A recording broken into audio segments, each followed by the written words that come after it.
ایک مرتبہ حضرت سیدنا عمر بن خطاب رضی اللہ تعالی عنہ لوگوں کے درمیان جلوہ فرما تھے کہ اچانک ان کے قریب سے ایک شخص گزرا جس نے اپنے بچے کو کندھوں پر بٹھا رکھا تھا۔ حضرت سیدنا عمر بن خطاب رضی اللہ تعالی عنہ نے جب ان باپ بیٹے کو دیکھا تو فرمایا، جتنی مشابہت ان دونوں میں پائی جا رہی ہے میں نے آج تک ایسی مشابہت اور کسی میں نہیں دیکھی۔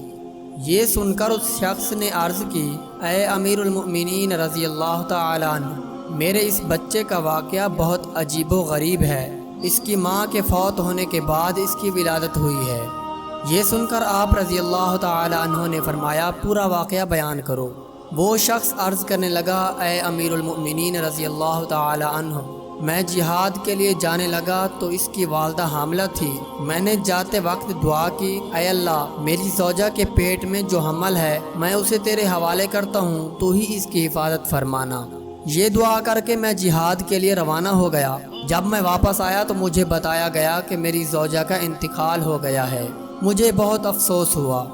ایک رات میں نے اپنے چچا زاد بھائی سے کہا، مجھے میری بیوی کی قبر پر لے چلو۔ چنانچہ ہم جنت البقیع میں پہنچے اور اس نے میری بیوی کی قبر کی نشاندہی کی۔ جب ہم وہاں پہنچے تو دیکھا کہ قبر سے روشنی کی کرنیں باہر آ رہی ہیں۔ میں نے اپنے چچا زاد بھائی سے کہا، یہ روشنی کیسی ہے؟ اس نے جواب دیا، اس قبر سے ہر رات اسی طرح روشنی ظاہر ہوتی ہے، نہ جانے اس میں کیا راز ہے۔ جب میں نے یہ سنا تو ارادہ کیا کہ میں ضرور اس قبر کو کھود کر دیکھوں گا۔ چنانچہ میں نے پھوڑا منگایا اور ابھی قبر کھودنے کا ارادہ ہی کیا تھا کہ قبر خود بخود کھل گئی۔ جب میں نے اس میں جھانکا تو اللہ تعالیٰ کی قدرت کا کرشمہ نظر آیا کہ یہ میرا بچہ اپنی ماں کے گود میں بیٹھا کھیل رہا تھا۔ جب میں قبر میں اترا تو کسی ندا دینے والے نے ندا دی، تو نے جو امانت اللہ کے پاس رکھی تھی وہ تجھے واپس کی جاتی ہے، جا اپنے بچے کو لے جا۔ اگر تو اس کی ماں کو بھی اللہ کے سپرد کر جاتا تو اسے بھی صحیح و سلامت پاتا۔ پھر وہ صحابی کہنے لگے کہ میں نے اپنے بچے کو اٹھایا اور قبر سے باہر نکالا۔ جیسے ہی قبر سے باہر نکلا تو قبر پہلے کی طرح دوبارہ بند ہو گئی۔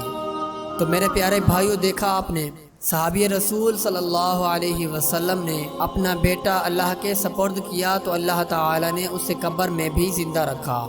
اے اللہ، ہم بھی اپنا ایمان تیرے سپرد کرتے ہیں، تو ہمارے ایمان کی حفاظت فرما اور ہمارا خاتمہ بالخیر فرمانا۔